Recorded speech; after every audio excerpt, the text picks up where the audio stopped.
The wind cut through Tomas Nez's jacket like knives.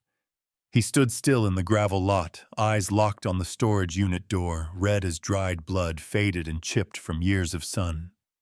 His boots crunched over the frozen sand scattered across the concrete, each step sinking just slightly, like the earth was trying to swallow him whole. $39 left in his checking account. And this was what he'd bought with 35 of them. The storage unit looked wrong. Not just strange wrong. The red paint didn't match any of the others in the row. A strip of sun-bleached caution tape fluttered across the handle, barely held on by old masking tape, like someone had half-heartedly warned people away and then forgotten why. Next to it, the number B12 stenciled on with cracked white spray paint. He could have walked away. Should have. Instead, he fumbled the key from his coat pocket and stared at it, heart ticking like a bomb in his chest. Behind him, the wind rattled through the chain-link fence, pulling at the corners of the auction flyer, still taped to the metal post like it didn't want him to forget how he got here. The woman from the storage office had said it like a joke. That unit. All sand. Nothing else. Freaked us all out the first time we opened it. Nobody touches it. But Tomas had touched it, had raised his hand while everyone else laughed. $20 he'd called. The auctioneer looked relieved, said sold before anyone else could scoff. Now here he was, alone in the morning cold, staring at a door that felt more like a dare than an opportunity. Mina thought he was out looking at a job in Farmington. She was 9. Believed every word he told her. Believed her dad could fix anything. He wanted her to keep believing that just a little longer. Long enough for him to find something, anything, that would make this not a complete mistake. The key turned stiff in the lock, like the metal didn't want to let go. He pulled up the roll-top door with both hands. It shrieked open an inch at a time. The light caught what lay inside and his stomach dropped. It really was sand. Wall to wall, packed, clean, so tight it didn't even spill out when the door lifted.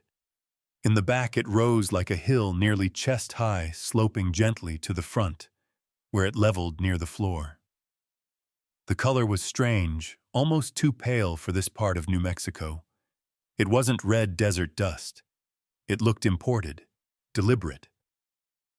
Tomas stepped closer, boots sinking just slightly, and crouched.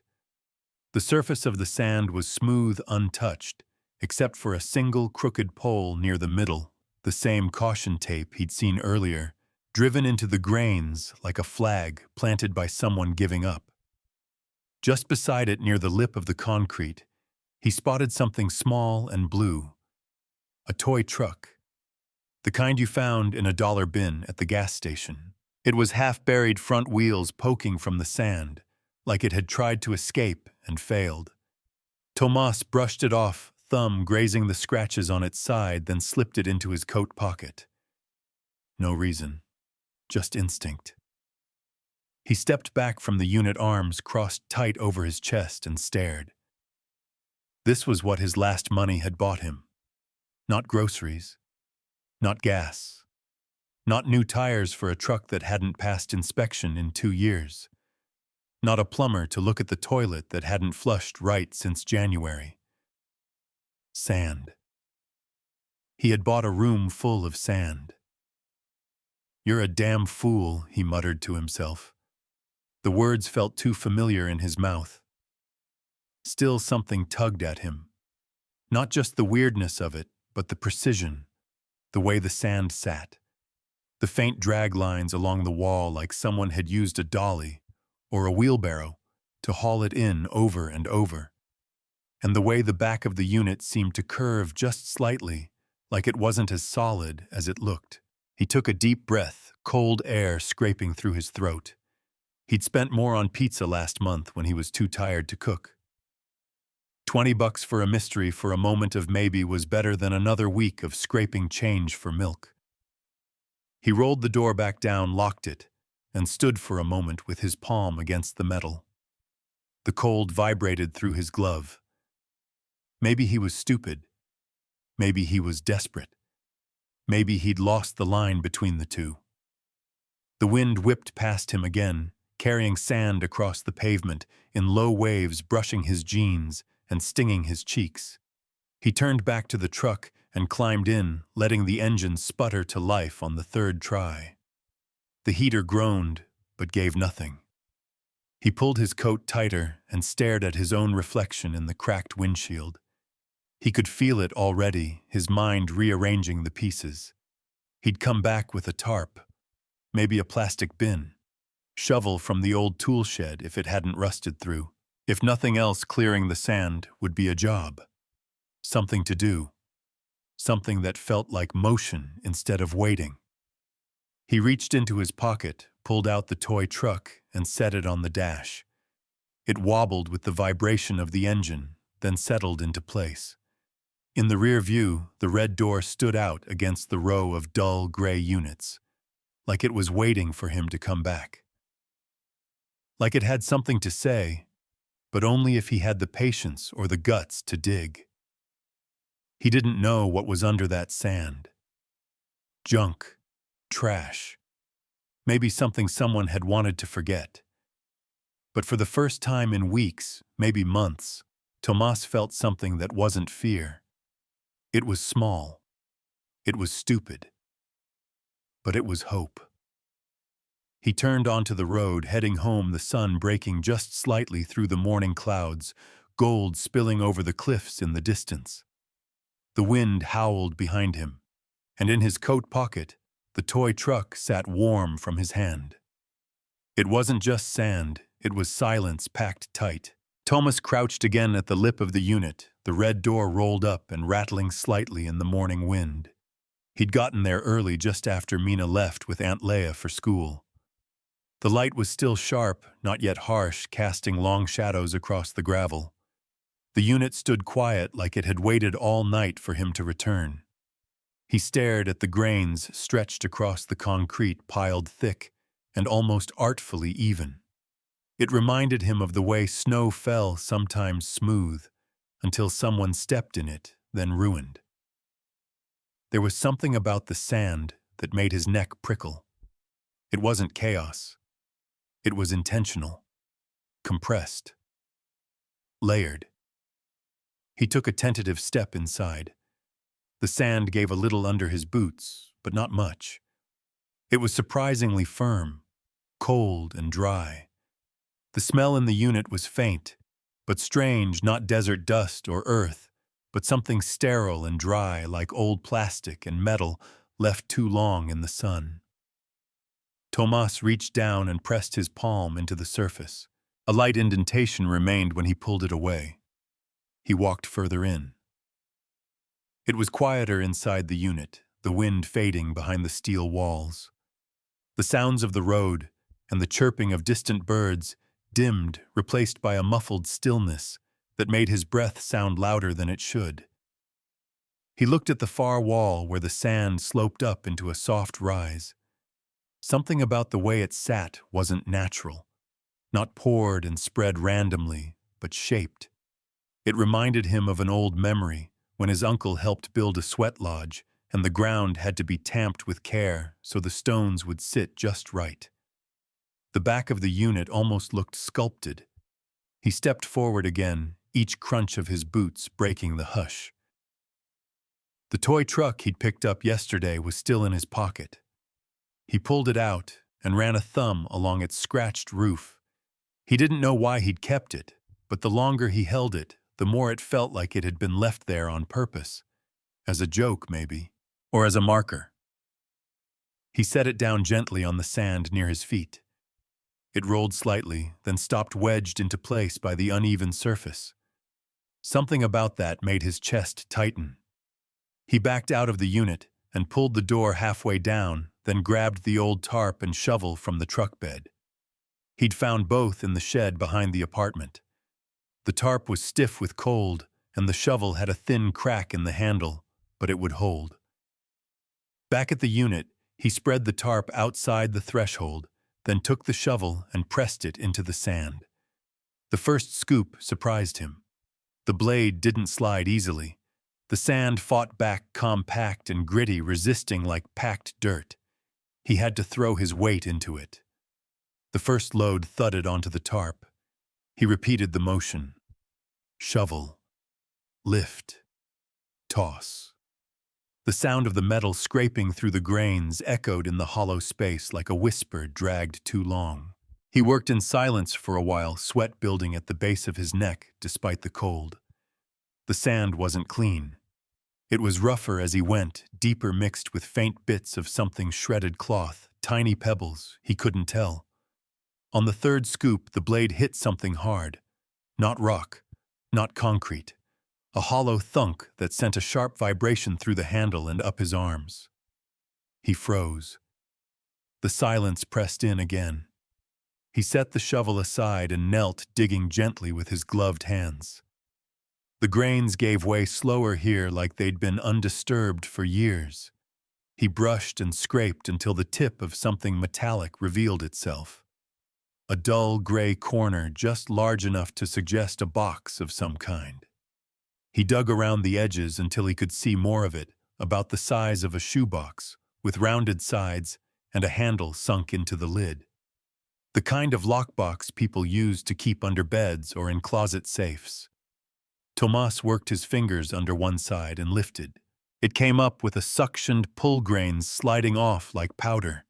It was heavier than he expected. He sat back on his heels, heart thudding now, not panic, but the edge of something sharper. The box had a rusted latch. No lock. No keyhole. Just the simple kind you'd bend open with a screwdriver or a strong enough hand. He stared at it. This was it. The first answer. He glanced behind him, half expecting someone to be watching, but the lot was still empty. Nothing but wind and old sun-stained pavement. He took the screwdriver from his coat pocket, wedged it under the latch, and pried. The metal squealed. Then, with a pop, it gave. He opened the lid. Inside, rows of small objects rested in neat compartments, plastic sleeves holding coins, a tiny velvet pouch tied with string, a faded envelope that read, "First Layer," in shaky blue ink. He opened the envelope with care. Inside was a stack of old bills, not hundreds, but enough to matter. He counted quickly, maybe 300, maybe more. In the pouch, he found a thin gold chain and 2 rings, one plain one with a modest clear stone. They weren't fake. He didn't need a test to tell him that. The weight alone said they were real. It wasn't a fortune. But it was something. More than he'd had yesterday. More than he'd hoped for. He sat in the doorway of the unit box beside him, hands resting on his knees, and let the cold concrete ground him. His breath came fast, but not from the digging. Someone had left this here. Not by accident. Carefully. Deliberately. He thought again of the toy truck. The tape. The way the sand had been shaped. This wasn't a junk unit. This was a message. And if this was the first layer, like the envelope said, what else might be buried underneath? He looked back at the unit. At the slope of sand still untouched in the back. The wind kicked up again, lifting the edge of the tarp and sending a dusting of grains across the lot. Tomas stood slowly, lifting the box, and carried it to the truck. He'd take it home, stash it until he knew what to do. Then he'd come back. He'd keep digging, because something told him this was only the beginning. If someone buried something this carefully, it wasn't meant to stay lost. The next morning, Tomas stood in his cramped kitchen watching steam rise from the pot of oatmeal and listening to the old baseboard heater crackle. Mina sat at the table, still in her pajama pants, sketching something with a crayon stub, thick red lines curving into what looked like a wave or a hill. Her eyebrows were furrowed in quiet concentration. "You hungry?" he asked. She nodded, not looking up. "A little." He poured 2 bowls, slid hers in front of her, and sat down with his own. His back still ached from the digging. His palms were raw where the shovel had rubbed through the gloves. But even through the soreness, something else had rooted itself in his chest. Something unfamiliar. Not exactly excitement. Not quite fear. The lockbox sat under his bed now. He hadn't told Mina about it. Not yet. He didn't know what words to use. She pushed her drawing across the table. It's you. Digging in the sand. He blinked. How'd you know I saw the sand in your shoes? She said, munching a spoonful of oatmeal. And you looked like you were thinking really hard last night. You only do that when something's weird. He laughed softly. Yeah. Something's weird. Her face lit up, but before she could ask more, Aunt Leah knocked and stepped in, letting in a gust of cold air with her. She brushed snow from her coat sleeve, eyes scanning the room like she always did, checking for signs of trouble without saying anything. You look tired, she said. Didn't sleep much, Tomas admitted. You okay? He paused, then nodded. Better than I was. She glanced at Mina. Well, your little artist's ready for school. I'll take her and drop by the market after. You need anything? Just the usual, he said. I'll pay you back this week. You always say that. Yeah, but this time I mean it. She raised an eyebrow. You say that too. He managed a smile. This time's different. Leah looked like she wanted to ask more but let it go. She kissed Mina's head and herded her out the door, the sound of their footsteps fading down the hall. As soon as the apartment was quiet, Tomas reached under the bed and pulled out the lockbox. He opened it again slowly, like it might vanish if he moved too fast. The items inside were exactly as he'd left them. The rings nestled in the velvet pouch, the foreign coins in plastic sleeves, and the envelope that had said, "First Layer." He'd reread it twice in bed last night, the shaky handwriting carved into his memory. This wasn't junk. This wasn't an accident. This was buried. And if someone had gone to that much effort to seal it beneath half a ton of sand, it meant there was more. He loaded the shovel back into his truck, along with a bucket, an old broom, and the sturdiest gloves he could find. The tarp from yesterday was still there, crusted with a rim of frozen sand around the edges. By the time he pulled into the lot at Shiprock West Storage, the wind had picked up again. It didn't howl, just moved low and steady like it was keeping watch. He unlocked the red door and rolled it up. The cold air inside smelled like dust and old metal. The trench from yesterday was still visible, the edge of the box he'd pulled out, smoothed over slightly from the shifting grains. The rest of the sand sat untouched, a soft slope rising toward the back of the unit. He stepped inside again and felt it immediately, that tight stillness. The kind of quiet that had weight.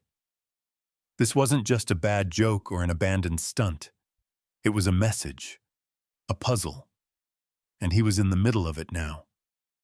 He started digging. He worked methodically, clearing the sand in sections, scooping into the bucket, and dumping it onto the tarp, then sweeping the edges with the broom. Each load grew heavier. The deeper he went, the denser the sand became, darker in color, and packed tighter like it had been pressed by weight or time. Midway through the second hour, his shovel hit something solid again. Another thunk. Not metal this time. Plastic. Hollow. He knelt and dug with his hands. Slowly, the top of a clear plastic tub emerged. It was the kind sold at discount stores, the kind people used to store holiday decorations or baby clothes. This one was sealed with duct tape around the lid, double-wrapped and tight.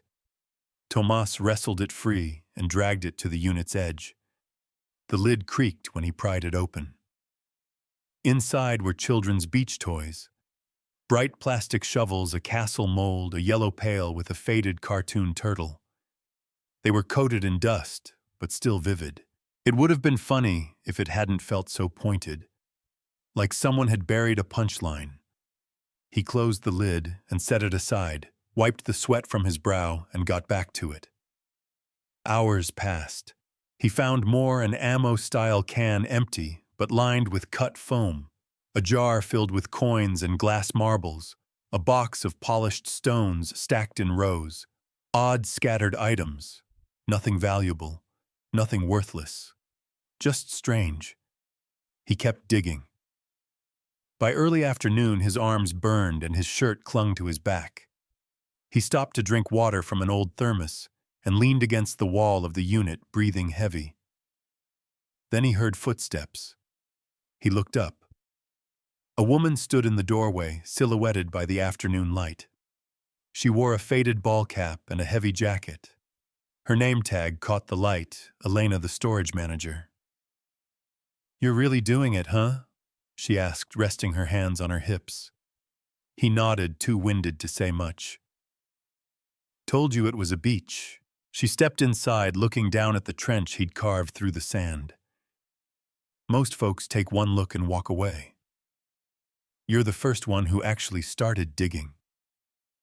"Well," he said, catching his breath, "I already bought the beach. Might as well see if there's something under it." She chuckled and stepped closer. Her gaze landed on the beach toy box, then drifted to the odd things he'd stacked near the wall. She didn't comment, just looked. "Borrowed this from maintenance," she said, lifting a second shovel from her shoulder. "Figure if you keep at it alone, you'll still be here next Christmas." "Want a hand?" Tomas hesitated, then nodded. She took the higher side of the slope while he stayed in the trench. They dug without talking at first, just the scrape of metal and the thud of sand filling the silence. The work was easier with two. The pile grew faster. Eventually she spoke. "The guy who rented this unit, Jimmy Dillard, paid in cash, always last minute, never talked much." Tomas kept digging. One night, maybe 10 months ago, he pulls up in a small rental truck. Spends 2 hours back here. Never came again. "What happened to him?" She paused. "Don't know for sure. But when he handed me the key that last day, he looked like a man who finished something he wasn't proud of." Tomas let that settle in his chest. He didn't know what he was digging toward, but he was starting to believe it wasn't just sand. "You're the first one who didn't just shake their head and walk away."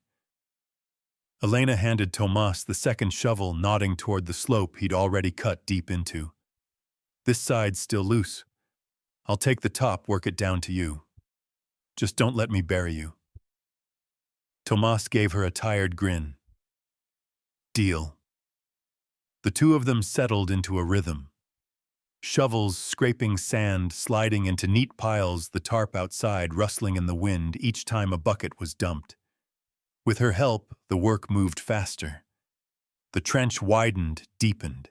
The strange calm of the unit, its strange silence started to fill with sound movement, breath, the low thump of muscle and metal. It didn't feel like a burial anymore. It felt like unearthing. They didn't talk much at first, but as the sun shifted in the sky and the cold air began to rise a few degrees, the questions that had been stacking in Tomas's chest started pressing harder. He leaned on the handle of his shovel and looked up. "You ever seen something like this before?" Elena paused at the top of the slope. "A unit full of sand." "Never. I've seen trash dead animals once. A guy stuffed an entire elk in a freezer. But this," she shook her head, "this is something else." "Jimmy Dillard. That was his name, right?" "Yeah." "Did anyone ever check on him or his family?" She scraped another scoop of sand down to him. "Far as I could tell, he didn't have any. No emergency contacts in our system. Paid everything in cash, never gave us a real address. Just a phone number that went dead 6 months ago. So he just disappeared. Elena nodded slowly. We held the unit past due for a while longer than usual. Something about it didn't sit right. But after enough time, we followed procedure, posted notice, auctioned it twice. No takers. She looked down at Tomas. Until you. He let that sink in. 2 auctions. No bids. And he'd walked in desperate and tired and raised his hand for something everyone else had written off as worthless. He took a breath and jammed the shovel back into the slope. Feels like he wanted someone to find it, not just leave it to rot. Elena didn't answer right away. She was quiet a long moment before saying, "Then maybe you were the right kind of wrong." The silence after that was softer somehow, less suffocating. By mid-afternoon, they'd cleared nearly 3/4 of the unit. The trench Tomas had started now ran from the front to the back wall, deep enough that the sand towered on either side of them in narrow ridges. They were standing inside a canyon of their own making. Tomas wiped his forehead, pulled the thermos from his bag, and offered it to Elena. She took a sip, winced. "Still warm," she said. "Barely." He chuckled, then sat back on one of the emptied bins. "You think there's more?" She nodded toward the rear wall. "Something tells me this ain't just some guy's idea of a joke. You don't spend money, time, and sweat filling a unit like this unless you're hiding something or protecting it." "Yeah," Thomas said, glancing at the odd assortment they'd found so far. "The toys, the stones, the coins, or both." He stood stretched and grabbed his shovel again. The light was starting to angle low now, casting long lines across the sand. As he worked closer to the back wall, the ground changed more resistance. The sound of the shovel shifted, not the soft scrape of sand anymore. Something firmer beneath. On the next scoop, the shovel struck something flat and unyielding. Not plastic, not stone, metal. Tomas froze. "Elena," he said, voice low. She stepped down beside him. "What is it?" He knelt, hands brushing the grains away. Inch by inch, a smooth metallic surface emerged flat and cold under his gloves. The more he cleared, the bigger it seemed. "It's not a box," he muttered. "It's part of the floor." They both worked faster now, carefully pushing sand back from the edges. A clean, square outline appeared 3 feet across, maybe more set, flush into the concrete. At one corner, a recessed circle just barely visible, packed tight with grit. "A hatch," Elena breathed. Tomas stared at it, heart pounding. He reached into his coat, pulled out the screwdriver again, and began scraping gently at the recessed handle. "Who builds a hidden hatch under a storage unit?" he asked. Elena shook her head. "Someone who didn't want this found. Or someone who wanted it found." Eventually, Tomas thought, but didn't say. When the handle finally came free of sand, he gripped it and pulled. Nothing. He braced himself, feet planted, and pulled again. Metal groaned. The hatch gave half an inch. A cold draft escaped. It hit his face like the breath of something forgotten. He slid the short piece of 2x4 from a bin nearby and wedged it under the lip. Then, working together, they pried it open inch by inch until it tilted back and exposed a dark, hollow space beneath. The smell hit them first, stale air, like an attic sealed too long. Not rot, not mold, just age. Tomas shone his phone light inside. The chamber wasn't deep, maybe 3 feet down. But what it held was unmistakable containers, sealed plastic crates, a duffel bag slumped in the corner, and a heavy metal box that looked like an old lock safe. He lowered himself down slowly, the concrete edge cold beneath his hands. Everything in the chamber was carefully placed. Nothing tossed. Nothing random. He touched the lockbox first. Dust clung to his gloves. Elena stood above him, looking down. "You okay?" He didn't answer right away. The silence in the chamber was different than in the unit. It was complete. This wasn't just buried. It was built. Tomas looked up at her. This is what he was hiding. She crouched beside the opening eyes, scanning the contents below. "You going to open it?"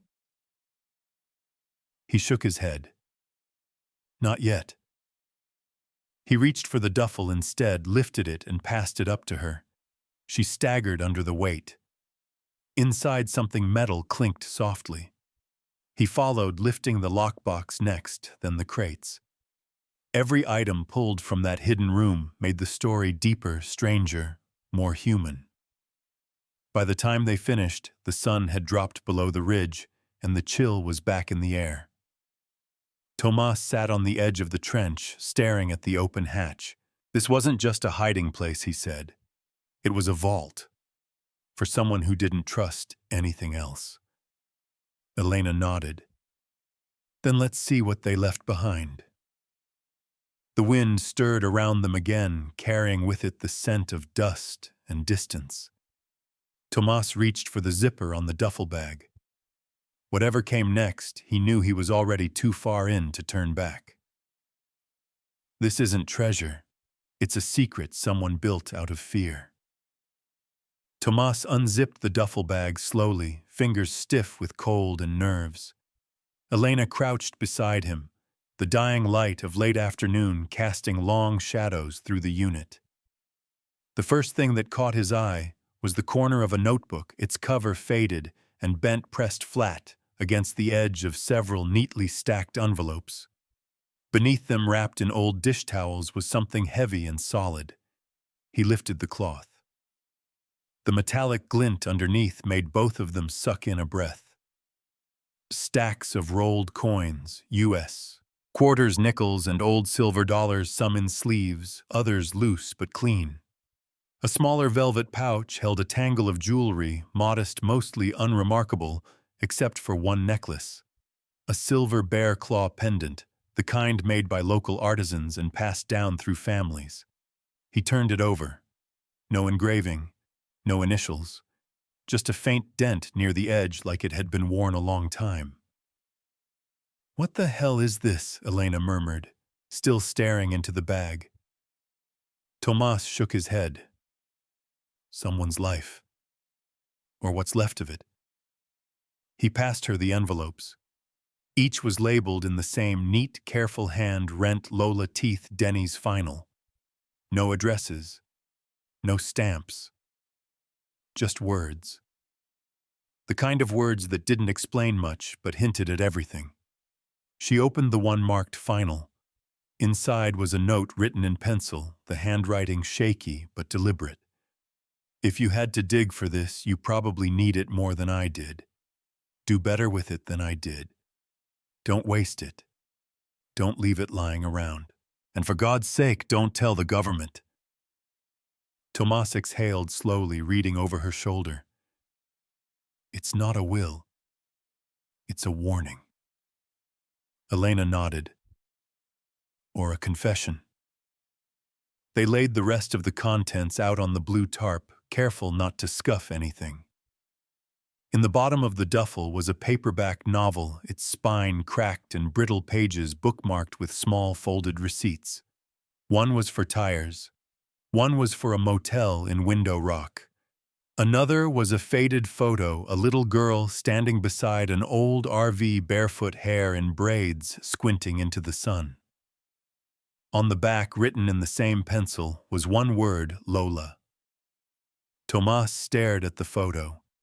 He didn't recognize the landscape behind her, but it felt familiar, scrubland and rocks power lines in the distance.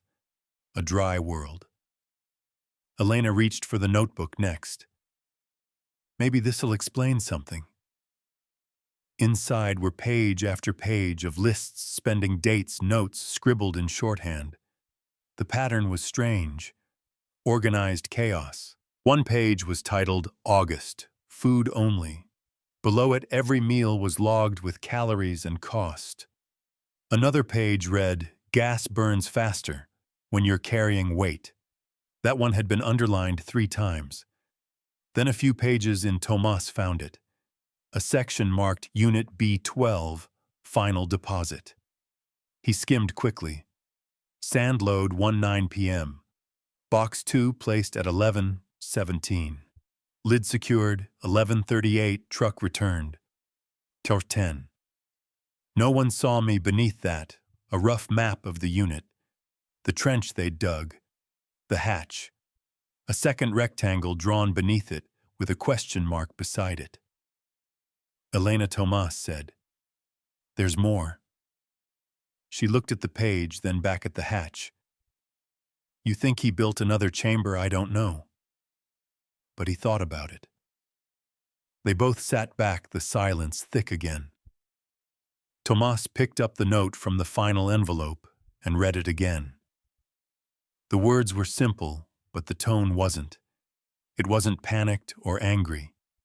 It was tired, like someone who'd reached the end of the road and decided the only thing left was to bury what mattered and walk away. He didn't want to be found, Tomas said, but he also didn't want this to disappear. Elena leaned back on her elbows. He left a trail, not an obvious one, but enough, for someone stubborn enough to follow it. Tomas laughed, the sound dry. Guess that's me. I could have had this unit cleared out a dozen times, she said. But I didn't. Something about it felt wrong. And when you showed up with that look on your face like maybe digging through someone else's madness was better than standing still, I figured maybe this is yours now. Tomas looked down at the bear claw pendant, its edges dulled by time. Doesn't feel like it belongs to me. She shrugged. Maybe not. But it's in your hands now. He nodded slowly. Still doesn't feel like treasure. She glanced at the envelopes and coin rolls. No. This isn't treasure. This is someone's escape plan. He didn't answer. Because she was right. It wasn't wealth. It was desperation preserved in plastic bins and faded paper. It was a man's last grip on control. His memories reduced to labels. His fears wrapped in duct tape. It was methodical, defensive, like someone who'd lost everything once and refused to let it happen again. They loaded the bags and boxes into Tomas's truck carefully. He'd return most of it to his place later, sort through it in private. For now, they left the hatch open and the trench uncovered, both of them too drained to do more. As the sun dropped below the hills, Tomas leaned against the open tailgate and looked back at the red door. It stood half-closed now, creaking softly in the wind. Elena lit a cigarette and offered him one. He shook his head. She watched him a moment. So what are you going to do with all of it? Not sure yet. Going to report it. He gave a hollow laugh. And say what I found: a man's buried paranoia under 2 tons of sand. She smiled, but it didn't reach her eyes. He turned back to the door. This isn't over. There's more to this. That note, he knew someone would find it. He wanted that. Then what? Tomas reached into his coat, pulled out the Lola envelope, and tapped it gently against his palm. Then maybe I figure out who he was and what he was running from. Elena flicked ash onto the gravel. That's a dangerous rabbit hole. Yeah, Tomas said, but I already started falling. The wind picked up again. Dust spun across the lot like whispers trying to speak. He felt the weight of it, the story, the silence, the man who'd vanished without ever being truly gone. Tomas turned toward his truck, the weight of the duffel over one shoulder, and slid into the seat. The engine rumbled to life. The unit, the sand, the hatch. They all faded into the mirror as he pulled away, but the weight in his chest didn't fade, and the note's final words stayed with him. Do better with it than I did. He gripped the steering wheel tighter. That was the plan. She didn't ask about the money, she asked if I was sleeping better. The wind had died down by the time Tomas got home. The sky above Shiprock glowed violet, the mesa casting long shadows over the edge of town, like a tired guardian watching the last of the light slip away. He parked the truck near the back alley and carried the duffel bag upstairs without turning on the porch light. Inside the apartment, the heater groaned faintly. The space smelled like dust and old books, comforting in its way. He placed the duffel bag carefully under his bed, making sure it didn't snag on the floorboards. Then he washed the dust from his hands, listening to the faucet hiss and spit like it was arguing with the pipes. Mina was asleep when he checked on her, one foot sticking out from beneath her quilt mouth slightly open. Her sketchbook lay next to her pillow, a fresh drawing in dark blue crayon, a rectangle in the ground, with stairs leading down. He stared at it a moment, unsettled. She hadn't seen the hatch. He turned off the lamp and backed out slowly. In the kitchen, Leia stood by the stove, stirring something in a dented pot. She didn't flinch when he walked in. I figured you weren't home for dinner, she said. But there's still enough. Thanks, Tomas said, hanging his jacket. He didn't sit, just leaned against the doorway, rubbing a knot in his shoulder. She turned and gave him a quick once-over. You're not limping. That's a first. Feel like I've been swinging a shovel for days. You have. He nodded, then hesitated. Can I ask you something? Leia glanced at him, but didn't speak. Do you remember anyone named Jimmy Dillard from around here? Older, probably Navajo. Kept to himself. Her brow furrowed. Dillard doesn't sound local. Maybe Dine through marriage. You think he's from here? I don't know. But he left behind a story, and I'm trying to make sense of it. Leia poured soup into 2 chipped bowls and handed one to him. Is this about the unit? Yeah.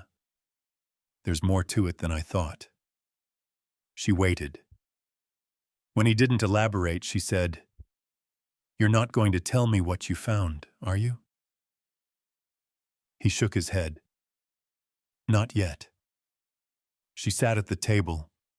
You know, when you were little and your mom couldn't sleep, she'd lay on the couch and stare at the ceiling for hours. Said she could hear the stars humming, like the silence had a sound. Tomas swallowed a spoonful. I remember. You've got that same look now, like there's something humming in your head and you can't shut it off. He didn't answer. Leia studied him. Just make sure whatever you're chasing, it's not going to chase you back. That night, sleep came slow. He lay in bed with the envelope marked Lola in his hands, reading and rereading the 3 lines written inside. She laughed when the generator died. Said it meant we could finally sleep quiet. I never wanted to be a father, but she made me better than I was. If she ever comes back to find me, it ended there. No punctuation, just an unfinished thought.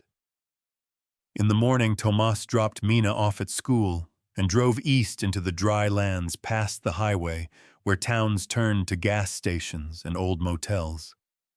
He didn't have a plan, just a gut feeling and a name. He started asking questions, quietly. He stopped at a diner in Burnham, showing the photo of the girl to the waitress. She shook her head, pointed him toward the trading post. At the trading post, an old man behind the counter said the RV in the picture looked like the one that used to park outside the Tse Bonito market for weeks at a time. Tomas drove there, asked again. Another dead end. Then outside a laundromat in Yatahe, a woman in a blue fleece stared at the photo a long time before saying, That's Lola. Haven't seen her in a while, though. Tomas's pulse jumped. You knew her. I worked at the food bank in Gallup. She and her dad came in once. Maybe a year ago, maybe more. She narrowed her eyes. Her dad didn't talk much, but she said they were living out of their truck. He always looked over his shoulder. Did she say where they were headed? No. But she left a sketch once. Said it was for the fridge. I kept it. The woman went to her van, dug through a glove box, and pulled out a folded piece of paper. Tomas unfolded it slowly. It was a child's drawing, wobbly lines, sun in the corner, a figure beside a tall red rock. Next to it, in a child's scrawl, my place with Daddy and stars. The rock looked familiar. He'd seen it outside of Chaco Canyon. Back in his truck, Tomas sat with the drawing on his lap, the paper trembling slightly in the air from the vents. So they'd lived rough, moved often, off-grid. And yet the man had somehow managed to build a vault under a storage unit and stash away not just money, but meaning, memories, instructions, a story waiting to be uncovered by the right or wrong person. The notebook pages haunted him now. The lists, the maps, the rules. A man who had prepared like the world was always 10 minutes from ending. Not paranoid exactly, just aware. Sharp. He drove back to Shiprock before dusk, thinking about the sketch, the photo, the name. About a man who never planned to be a father, and yet built his legacy in layers of sand, labeled envelopes, and quiet warnings. Elena was already at the unit when he arrived. She leaned against the doorframe with a coffee cup in both hands, her breath fogging in the cold. You were gone a while, she said. I was looking for Lola. Her eyebrows lifted, and I think I found where she was. Not where she is. She didn't press him, just handed him the second cup of coffee. They stepped inside the unit. It looked different now, emptied of most of the sand walls, bare hatch open like a question. The air still held that strange hush, but it no longer felt heavy. Tomas looked down at the open space. He didn't build this because he was hiding something bad. He built it because he was afraid of losing something good. You sure? He nodded. He lost her once. Or knew he would. So he left a map. Not to find him, but to find what mattered to him. He reached into his coat, pulled out the bear claw pendant, and placed it on the edge of the hatch. Someone's going to come looking. Eventually, he said. If not Lola, then someone else. And they should know he wasn't a ghost. Elena was quiet for a long time. Then she said, You're changing. Tomas smiled faintly. Not sure if that's good or bad. It's good, she said, but don't stop digging. I won't, he said, and meant it. Because now it wasn't just about treasure. It was about truth. They didn't leave because they wanted to disappear. They left because they didn't trust the world to keep them safe. Tomas pulled off the highway, just past Crown Point tires, crunching over the gravel as he eased the truck onto a stretch of land that wasn't marked by signs, fences, or addresses. The air was dry and sharp, full of that wide silence you only got this far from town. In the distance, Shiprock rose like a sentinel, its shadow barely touching the edge of his memory. Beside him, Elena scanned the horizon, her hands resting on the thermos in her lap. You sure this is the place? Tomas held up the drawing again. The red rock sketched in wobbly crayon lines. The hill, the crooked path. It wasn't exact, but then again, nothing about this story had been. I think so, he said. She wouldn't have drawn it if it didn't mean something. They stepped out into the cold. Tomas tucked the sketch into his coat pocket and zipped it to the chin. The wind tugged at the hem, carrying the scent of juniper and something older earth left undisturbed for years. They walked in silence for a while, the only sound their boots crunching over frozen dirt. The land opened up ahead of them into a shallow basin surrounded by rock bluffs. Sunlight hit the stones at an angle, making the whole place glow a faint copper red. Elena pointed to a narrow rise near the edge. That might be the hill in the drawing. Tomas nodded. And that ledge, she drew stairs going down. Maybe she meant a path, or somewhere they used to sit. They climbed the rise slowly. No trails, no footprints, just the crunch of rock and the occasional gust of wind. At the top, Tomas stopped. There was something there. Half buried in the scrub at the base of a boulder sat an old tin lunchbox. Rusted, dented, faded sticker peeling off the front. He crouched beside it, breath-catching.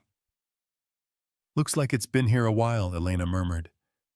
Tomas wiped the dust from the top and opened the latch. Inside, a folded note, a cracked plastic ring, a half-used stick of gum, and a Polaroid photo. He lifted it out carefully. The same little girl from the first photo, maybe a year older now, holding a stray dog in her arms, a faded red sweatshirt, mismatched socks. She was smiling like she owned the whole world. Written in marker across the bottom, "Our secret place. Just me and him, no one else." Tomas didn't say anything. He just sat back on his heels and looked out across the open desert, trying to picture it as it had been before the storage unit, before the fear. A man and his daughter finding places the world couldn't touch. Elena crouched beside him. This isn't just about hiding things. It's about saving pieces of their life, preserving it. Like they knew no one would remember otherwise. Tomas folded the photo and slipped it into his pocket. And now it's on me. They headed back to the truck, neither of them speaking, for a long stretch. The sun was beginning to tilt westward, staining the hills with light that made everything feel fragile and beautiful in the same breath. By the time they reached the edge of town, again, Tomas could feel something shifting inside him. Not fear, not pressure, but responsibility. Like the story had chosen him, not the other way around. At home, Mina sat cross-legged on the floor, coloring with new crayons. Her latest drawing was a series of caves linked by bridges with tiny people crossing between them, carrying small chests. "Are those treasure hunters?" Tomas asked, crouching beside her. "No," she said matter-of-factly. "They're memory keepers. They find things people forgot." He blinked. "Where'd you hear that? I made it up." He kissed the top of her head and sat back. "It's a good name." Leia came in from the kitchen, wiping her hands on a towel. "You're late." "Got sidetracked." She raised a brow. "You find something?" "Yeah. Not money, but meaning." She studied him for a beat. "You look tired." "But better." Tomas smiled faintly. "I slept last night. No nightmares. Not the usual kind." Leia glanced at Mina, then back at him. "You're getting pulled into something." "I know. You need to decide whether you're following a trail or creating one." He nodded. "I'm trying to do both." That night, after Mina was asleep and Leia had gone home, Tomas pulled the storage notebook back out. He turned to the last marked page and found something he hadn't seen before, pressed between two sheets like a bookmark. A receipt from a pawn shop in Gallup, dated 9 months ago. One item generator. Sold. He flipped the page. A note written in the margins. She wanted quiet. I gave her silence. I should have given her more. Tomas traced the handwriting with his thumb. The words hit like a stone dropped in deep water. No splash. Just wait. He grabbed his keys. Elena was waiting at the edge of the lot when he pulled up as if she'd known he'd come. I found something, he said, holding out the receipt. She took it, scanning the address. I know the shop. Old man who runs it doesn't talk much, but he remembers faces. You up for a road trip? Elena tilted her head. Always. They drove through the night windows, down just enough to keep them awake, the desert rolling by in slow waves of moonlight. Tomas didn't speak much. He was too busy thinking about a man who had traded electricity for silent safety for exile. They arrived in Gallup just before midnight. The shop was closed, but a light burned in the back window. Tomas knocked once. The door opened slowly. The man who answered looked like he'd been carved from sandstone-lined face, rough hands, eyes like old weather. Tomas held up the receipt. You remember who brought this in? The man took the paper, glanced at it. Yeah. Navajo guy. Thin. Nervous. Had a girl with him. Sat in the truck while he did the trade. Tomas felt his heart knock once against his ribs. Do you remember what kind of truck? Blue Tacoma. Rusted on the back panel. Did he say where they were headed? No. But the girl left this in the seat. I kept it. He stepped inside and returned with a small notebook. The kind kids use for spelling words. Inside were doodles one after another, rocks, arrows, trees. And finally, one full-page sketch of a building with boarded windows and a sign over the top, Tsebito Church. Elena whistled. That's east of here. Abandoned a long time ago. Tomas closed the notebook. Then that's where we go next. They left the shop in silence, the air colder now. Tomas looked at the sky stars thick above the dark rim of the desert. They weren't just looking for Lola anymore. They were looking for the reason someone buried their whole world in a vault of sand, and the story was finally beginning to speak. Sometimes what you're looking for isn't hiding, it's just too quiet for most people to hear. Tomas pulled the truck onto the cracked dirt road that led east toward Tsebito, the sun just cresting the horizon.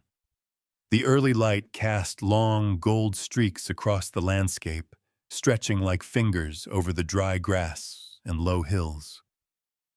Elena rode shotgun, flipping through the little notebook the pawnshop owner had given them. She'd stopped talking an hour ago, content to study every detail.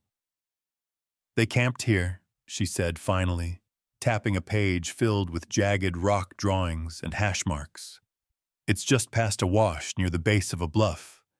These look like coordinates. Tomas glanced over, saw the page. You think she was marking where they stopped? She was a kid, but a smart one. Kids like that draw their lives when they don't have places to put them. The road turned rough, and the truck jolted hard enough to rattle the glove box. They passed a long-abandoned gas station, its roof collapsed inward like a mouth halfway through a sigh. Then the church came into view. It stood alone, tucked between two red bluffs, its windows boarded and door slightly ajar. The faded white paint peeled in long strips, revealing raw wood beneath. A rusty bell hung crooked in the tower, its rope dangling like a limp arm. Tomas slowed the truck to a crawl, parking beneath a gnarled juniper tree. They stepped out into silence.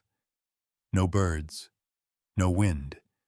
Just that strange stillness again, the kind he first felt inside the storage unit. Like the land was listening. Elena approached the door first, pushing it open with a soft creak. The inside smelled like dust and old cedar. Pews were missing. The pulpit had collapsed. But someone had been here.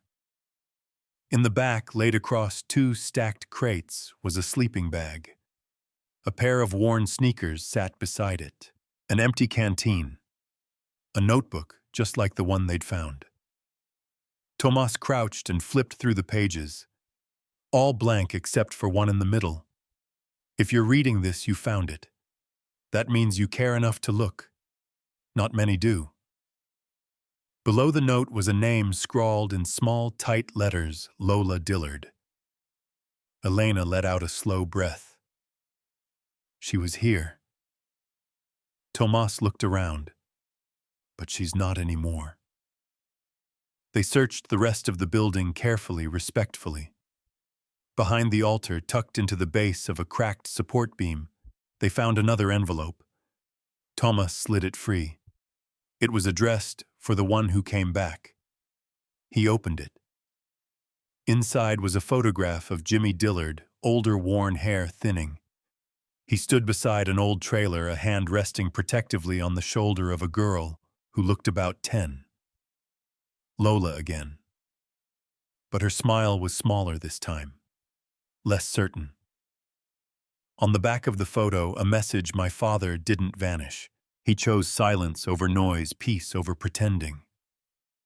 If you found this, you're standing in the place where I learned how to disappear too. I'm okay. Don't try to find me, just listen. Some stories don't end, they echo. Tomas stared at the words a long time. She didn't run, she just stepped out of the noise.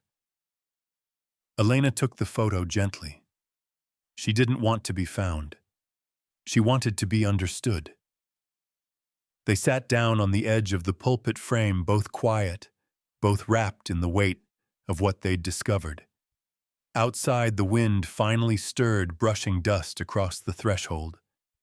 Tomas rubbed the back of his neck. All this time I thought I was chasing someone's past. But maybe I'm just walking their path in reverse. You are, Elena said, but not for nothing. You brought light into it. That matters. He reached into his coat, pulled out the bear claw pendant, and placed it gently on the altar's broken beam. She'll come back someday. Or maybe she won't. But this'll be here if she does. Elena stood brushing off her jeans. You ready? Tomas hesitated. One more thing. He walked behind the pulpit, scanning the wall. There, scratched into the wood, barely visible unless the light hit just right, was a small series of numbers. 35.6975, 108.1742 coordinates. He pulled out his phone and tapped them in. A spot less than an hour west, not far from an old trail marker he used to pass on his way to Shiprock High. Barren land. No buildings. Nothing on the map. Elena leaned over. Think she left it on purpose, feels like she wanted to be followed just enough. They drove west again, sun high. Now the truck kicking dust into the bright blue morning. When they reached the spot, Tomas pulled off the trail and scanned the area. The land dipped slightly here, subtle like a fold in a blanket. They followed the dip on foot. A few minutes later, they found it. A grave marker. Rocks arranged in a tight circle. In the center, a handmade wooden sign weathered from sun and storm. Burned into the wood were 4 simple words. Jimmy Dillard. Father safe. Tomas crouched beside it, heart-pounding breath caught between relief and grief. She buried him here, he whispered, or scattered his ashes.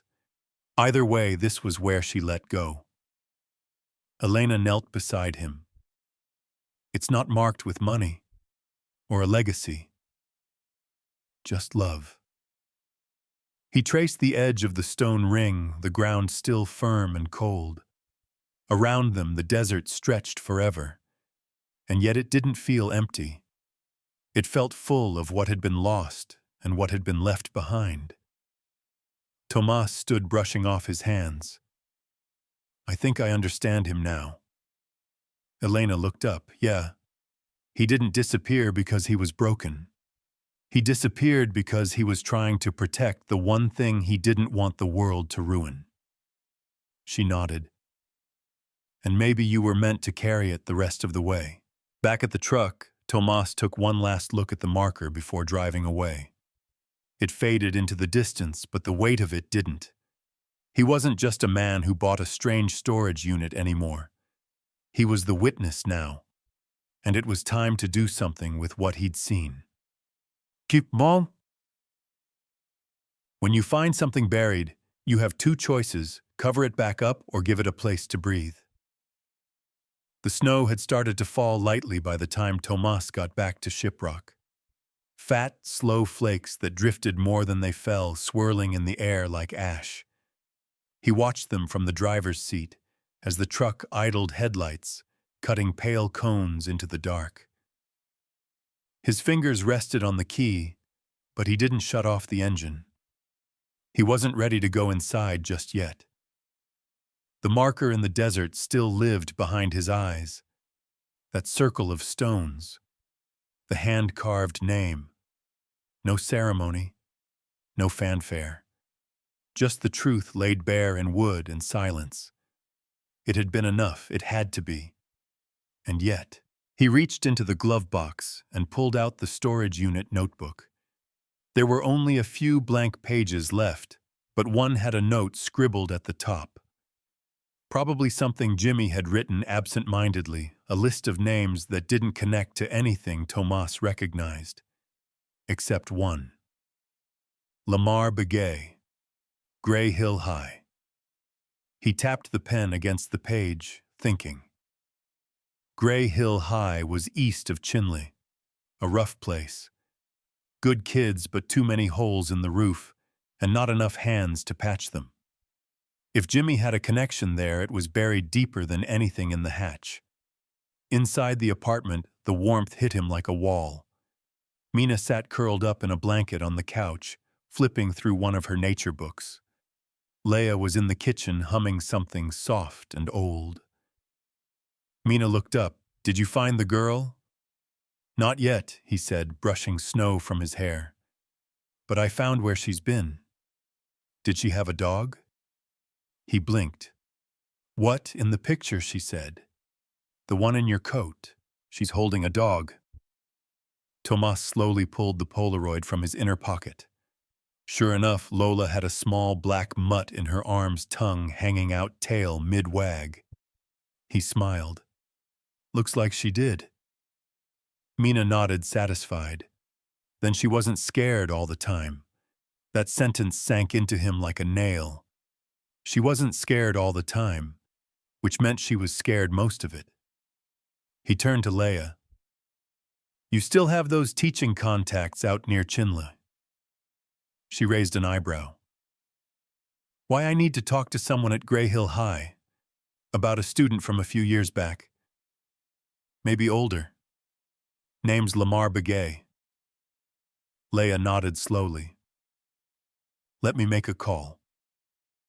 The next morning, Tomas and Elena met again, this time at the back booth of a tiny diner outside Gallup.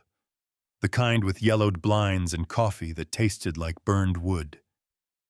She slid into the seat across from him. "You look like you haven't slept." "I haven't," Tomas said, handing her the notebook. "Look at the last few pages." She scanned the writing, her fingers pausing on the name. Lamar Begay. I think he's the missing piece. Maybe a friend. Maybe something more. You think he knew Jimmy? I think he knew of him. And maybe he knew Lola, too. Elena looked out the window where snow dusted the hoods of parked cars. "What do you want from this, Tomas? You found the hatch, the money, the girl's trail. You even found the man's grave. What's left?" He didn't answer right away. The waitress came by and poured coffee into their mugs without asking. Tomas stirred in some sugar. Truth. That's what's left. Someone has to tell it. Otherwise it dies quiet. She nodded slowly. Then we better keep digging. They made it to Gray Hill High before the final bell. The building looked worse than Tomas remembered, paint peeling from the eaves windows, fogged with condensation patches of ice on the walkway, where the old salt had worn off. Inside, the hallways were lined with murals chipped, but bright scenes of canyon trails, dancers, sacred animals. A secretary pointed them toward a storage room turned office where a volunteer program kept track of alumni. They found Lamar there, leaning over a desk, sorting textbooks. He looked up and Tomas recognized him immediately, not from a photo, but from something in Jimmy's notes. Sharp eyes, long memory. "Can I help you?" Lamar asked. Tomas stepped forward. "I think you knew Jimmy Dillard."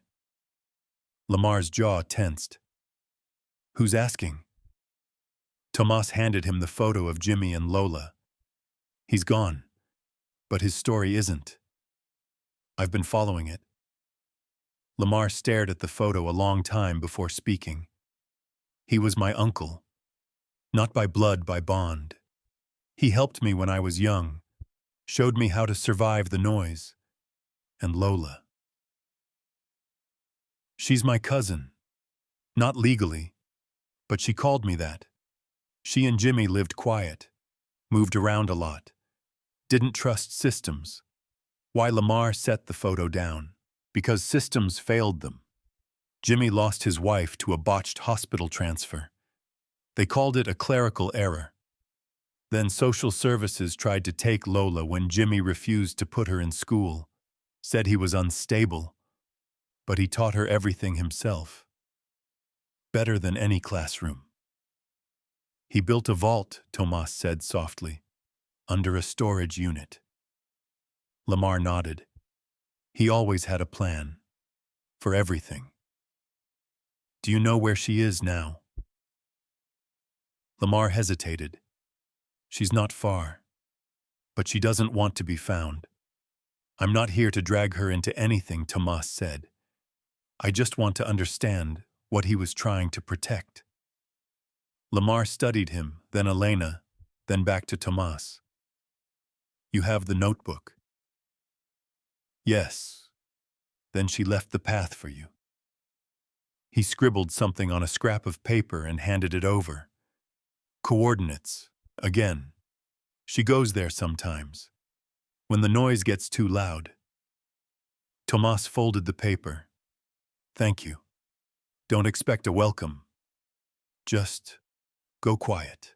Back in the truck, Tomas stared out the windshield as Elena buckled in beside him. "You think she'll talk?" she asked. "I think she already has," Tomas said, tapping the notebook. "We just weren't listening the right way." The truck rumbled to life. They followed the new trail not because they were chasing shadows, but because shadows sometimes pointed to where the light had been. Some people leave trails not to be followed, but to be understood, quiet markers for those who need to know someone made it through. The trail Lamar had given them ended at a shallow canyon half hidden behind a patch of frozen juniper.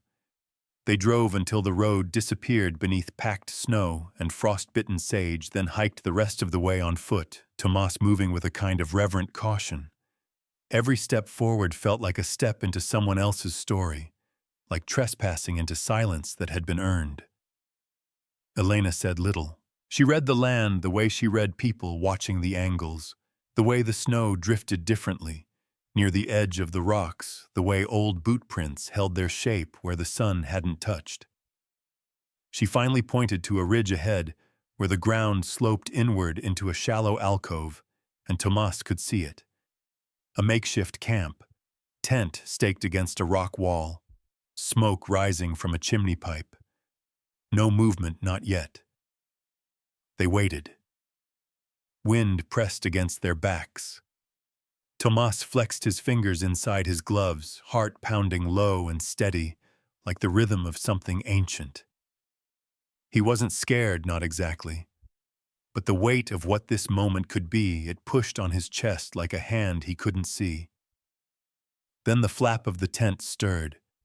A girl stepped out. No longer the child in the photograph. Late teens, now maybe early 20s. Lean, sharp-eyed, wrapped in layers of patched wool and denim. Her hair was long, dark, pulled back with a strip of faded cloth. She didn't look surprised to see them. She looked tired. Her eyes swept over Tomas, then landed on the notebook in his hands. Her mouth set in a straight line. "You have it," she said. Tomas nodded, holding it out. "I didn't read all of it, just enough to understand what he was carrying." She didn't take the notebook. "He thought you might come," she said. "Eventually. Someone would. He said if anyone dug that deep, they deserved to know why." "I'm not here to collect anything," Tomas said, "or tell you what to do. I just needed to know he didn't vanish for nothing." She stepped down from the tent platform, boots crunching over the frozen ground. He didn't vanish. He made a choice. He knew the system. He knew what it did to people like him, people who didn't play the game. He taught you to disappear. He taught me how to stay safe. Big difference. She stopped a few feet away from him. The wind pulled gently at her coat. Tomas could see the edge of the silver bear claw pendant resting at her chest, worn like a quiet badge. "I found where you buried him," Tomas said softly. She nodded once, and her voice changed when she replied, quieter, more measured. "He didn't want a box. He said Earth should have him. He didn't believe in marble or flowers. He said memories were enough." Tomas lowered his head. "They are, but someone had to carry them. You chose that. I didn't plan to. I just bought a storage unit and found a trail." Lola looked at Elena, and Elena smiled gently. "I dig when he digs." Lola gave a faint, almost invisible smile. They sat on rocks near the tent, Tomas rubbing warmth into his hands, as Lola poured hot tea from a small tin kettle. The smoke drifted sideways, soft and gray, barely rising in the wind. "Why didn't you stay?" Tomas asked. Lola didn't answer right away. She stared out across the snow-covered plain. "I tried once. After he died, I stayed at a woman's shelter in Flagstaff for a while. Took classes. Drew. I got a job at a gas station, slept on a couch. But every time I heard sirens, every time someone asked for an ID or wanted to know where I came from, it felt like someone was peeling off my skin. You didn't trust them. I didn't trust that they knew what he gave up to keep me whole. They'd call it paranoia. But it wasn't. He just knew too much." Tomas took a sip of tea. It tasted like sage and smoke. "I want to write it down," he said. "The story. Not to make money, not to expose you, but because there are people who live quiet, who feel alone. They need to know someone made it through." Lola tilted her head. "You think it helps to know that I do? I think truth has gravity. People feel it even if they don't know what it is." She looked at the notebook then, reached for it, ran her fingers over the cover like it was made of bone. He wrote everything she said, down to how many beans we had left, how fast we could pack, what roads to avoid. But he never wrote how much he loved me. He just showed it. "Maybe that's why it still echoes," Tomas said. "Because it wasn't written in ink." Lola stared at the horizon. "You'll leave now if that's what you want." She didn't answer. Instead, she stood, walked to the tent, and returned with something wrapped in a scarf. She handed it to Tomas. He unwrapped it carefully. A copy of The Old Man and the Sea, worn to the spine. Inside, under the title page, a note. "For whoever finds this, you don't have to win to be worthy. You just have to carry it forward." Tomas folded the scarf over it again and tucked it into his coat. When they stood to leave, Lola didn't follow. She didn't wave. She just watched her figure a silhouette against the rising gray of the sky. As Tomas and Elena walked back toward the truck, snow crunching underfoot, neither of them spoke. They didn't need to. Some stories didn't end with doors closed or names remembered. Some ended with the quiet echo of someone still standing, still surviving, still choosing to exist on their own terms. And maybe that was the loudest ending of all. Sometimes carrying someone's story is heavier than carrying their body, but it's the only way they don't vanish completely. The air back in Shiprock felt thinner. Not colder, just quieter. Like the land had exhaled. Like something that had been holding its breath finally let go. Tomas sat alone at the kitchen table, notebook open in front of him, fingers pressed to the corner of the page like he was waiting for it to turn itself. The light overhead flickered once, then steadied. Outside, wind pressed dry branches against the window like a slow, tired knocking. He hadn't told Leah or Mina about Lola yet. Not fully. They knew he'd found her, that she was alive, that she'd chosen solitude. But he hadn't said how it felt, how standing in front of her, hearing her voice, seeing Jimmy's lessons living inside her, had nearly split something open inside him. Not grief, not relief. Just the weight of knowing, of being seen by someone who understood what it meant to live beneath the surface of things. The notebook still smelled faintly of dust and cedar. Pages filled with numbers, lists, supplies, quiet thoughts, scribbled in margins. But now Tomas was writing too. Not to overwrite what Jimmy left, but to join it, to stitch it forward. He turned the page and wrote slowly. He didn't vanish. He was buried inside his choices. And she didn't run. She stayed behind the world's noise and made something quiet enough to be real. The pen paused there. He exhaled and kept going. Now it's ours. He closed the notebook and ran his hand over the cover, then got up and walked to the window. Below, Mina was sitting on the stoop, drawing in the fading light. He watched her for a moment, head-bent tongue peeking out at the corner of her mouth in concentration. She had drawn 3 people, a girl in a red hoodie, a man with a shovel, a woman holding a notebook, all of them standing beneath a star-filled sky. He opened the door quietly and stepped outside. Cold out here, he said. Mina didn't look up. I'm fine. What are you drawing? She turned the sketchbook around. You. Tomas blinked. Is that me? Yeah. And her. And the girl you found. He studied it. What's that thing you're holding? She pointed to the notebook. It's her story. She let us keep it. I know, Mina said, brushing a stray hair behind her ear. Because it still wants to be told. Tomas sat beside her, the concrete cold through his jeans. She's brave, Mina said softly. To be alone like that. I think she's kind of like you. He smiled at that. I don't feel brave. People who aren't brave don't dig up other people's ghosts. The wind picked up, carrying the smell of dry sage from somewhere down the road. Tomas looked up at the moon, thin, almost sharp in its crescent shape. You know, he said, we found something else out there. Something hidden. Not treasure. Not money. Just a message. From the girl, from her father. Mina's eyes went wide. Was it scary? No, he said. It was kind.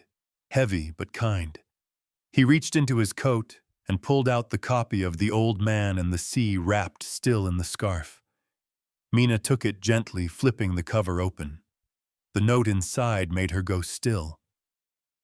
You don't have to win to be worthy. You just have to carry it forward. Mina read it twice, then closed the book and held it to her chest. That means me too, right? She asked. Tomas nodded. Especially you. From the sidewalk, a car pulled into the lot. Leia stepped out, her coat pulled tight, face pink from the cold. She raised a hand in greeting. I brought stew, she called, and fry bread, and those weird lemon cookies Mina likes. They're not weird, Mina yelled back. Leia laughed and carried the bag up the steps. You both look like statues out here. What's going on? We were talking about stories, Tomas said. And what to do with them. She glanced at the book in Mina's arms, then at Tomas. You're going to write it, aren't you? I think I have to. She nodded. Then let's feed you first. You can't tell the truth on an empty stomach. Inside, the apartment felt fuller than it had in weeks. Not with things. With something else, warmth, motion, presence. They ate in the living room, the table too small for three, but close enough to feel like family. After dinner, Leia helped Mina get ready for bed, while Tomas stayed behind, washing dishes, slow, letting the hot water burn the cold from his fingers. The city was quiet beyond the window. The kind of quiet that comes after a truth has settled in a place. He dried his hands and returned to the table. The notebook waited. He opened to a fresh page. She didn't need saving. She needed someone to know the truth and leave it intact. That's the difference between a thief and a witness. One takes it for themselves. The other carries it for the world. He wrote until midnight. Until the wind died. Until the silence inside the room matched the peace he hadn't felt in years. The story was no longer hidden, and neither was he. Maybe we don't get to choose what we find, but we always choose what we do with it. Tomas stood in front of the library room with his hands in his pockets, heart thudding a little harder than he expected. Rows of folding chairs were set up facing the front, most of them filled. Some of the faces were familiar neighbors, folks from around Shiprock. A few teachers, some older folks who nodded at him, with that quiet acknowledgement that comes from shared land. Elena was near the back, her arms crossed, watching him. Leia sat beside her with Mina in her lap, whispering something into the girl's ear that made her smile. He stepped to the podium, cleared his throat, and opened the notebook. It started with a storage unit. He began, voice even but low. I didn't plan it. I just needed a break. Something different. What I found inside wasn't furniture or junk. It was sand. And buried under it something I didn't expect, a story that didn't want to be lost. He paused, letting the words settle. The room was still. No shuffling. No whispers. Only the whir of the old overhead fan. I found a hatch. Beneath it, memories, money notes, photos, drawings. Pieces of a man and his daughter trying to stay hidden in plain sight. Not because they were running from something wrong, but because the world didn't know how to hold what was right. He lifted the old notebook slightly. The one Jimmy Dillard had filled one page at a time. Supplies, coordinates, lessons, thoughts scrawled in the margins like whispered prayers. This is his, Tomas said. Jimmy Dillard. A father who didn't trust systems but trusted his love for his daughter, enough to build her a world of silence and safety. And his daughter Lola, who learned how to vanish without becoming lost. I met her. She's real. She's okay. She lives in the in-between, and she asked nothing from me but honesty. He looked up and scanned the room, stopping on Mina. She had her bear claw necklace on the one he'd found buried in the vault. Her fingers toyed with it like a secret. I'm not here to tell you a tragedy. I'm here to tell you about choice. about what it means to keep something sacred, not in a vault or under sand, but in your life, to pass it forward. He took a breath and turned the page. Jimmy didn't leave the world. He left behind a message. He wrote, "If you had to dig for this, you probably need it more than I did. Do something better with it than I managed." That message wasn't about the money he left. It was about the love, the intentional way he raised his daughter to think, question, protect, and survive. To disappear when the world got too loud. To come back only when she was ready. The weight in the room shifted. He could feel it, people leaning in, not physically, but emotionally, meeting him where he stood. There are people all around us living just outside the noise. Veterans, mothers, caretakers, children. People who've survived more than they should have, people who disappear in daylight and come back only when they're certain they won't be hurt again. This story is theirs too. He turned another page, voice steady now. I promised her I'd write this down, but not to explain her, not to expose her, just to remind people that she existed, that they both did, and that sometimes leaving is the bravest kind of staying. In the back, a woman wiped her eyes with her sleeve. He folded the notebook closed, both hands resting on it like a final word. I don't have all the answers. I'm just a man who bought a box of sand and found something worth carrying. The silence afterward was a kind of gratitude. No clapping, just stillness. Then Mina slipped from her seat and crossed the room barefoot, holding her drawing in both hands. She handed it to Tomas without saying anything. He looked at it. 3 people again. This time the girl in the hoodie stood on a hill, wind blowing her hair back. Her hands lifted like wings. The man stood behind her holding a book. The woman watched from the trail. Below them in child's handwriting. She was never lost. Just waiting. He felt his throat tighten. He crouched and kissed the top of her head. Outside, the sun was beginning to sink, laying long shadows across the street. People drifted out quietly, murmuring to each other, nodding as they passed Tomas. Leia stayed behind, collecting the paper cups and cookie trays. You did good, she said softly. I didn't do it for me. I know. That's why it mattered. Elena came up beside him, notebook still under his arm. You ready to publish it? Almost, he said. Just one last chapter. She raised an eyebrow. You know what to say?